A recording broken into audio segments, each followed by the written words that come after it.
The new GroupWise 18 client may come as a bit of a shock to some users.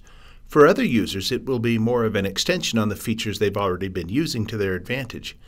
As for myself, I fit into that first category. In this video, I'll walk you through a few of the major differences between the GroupWise 14 client and what the new GroupWise 18 client will provide.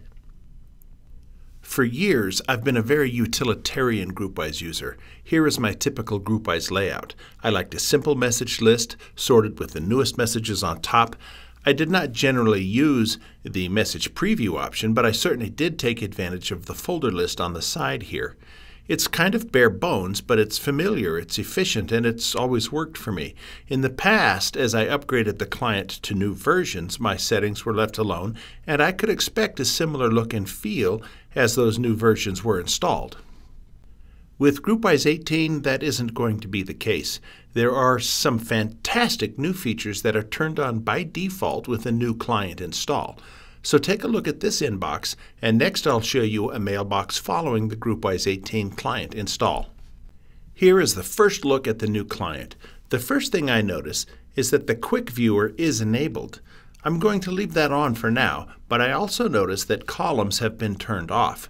Group Labels has also been turned on, and Message Preview has been turned on as well.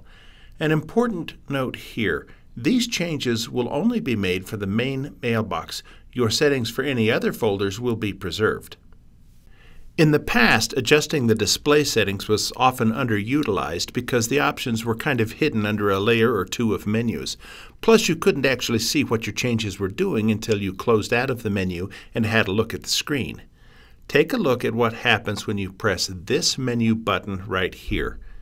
You now have on-screen dynamic change capability to customize your display settings.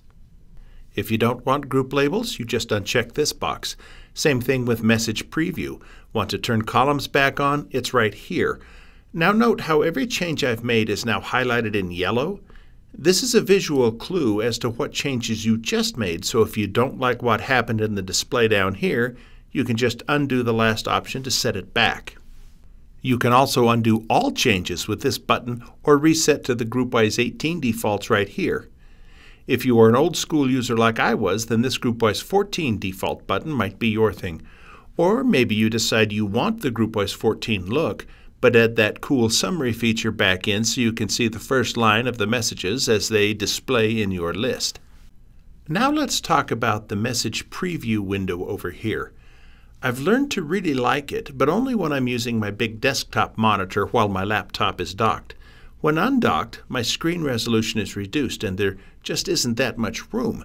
This button right here will quickly turn that preview on or off as desired.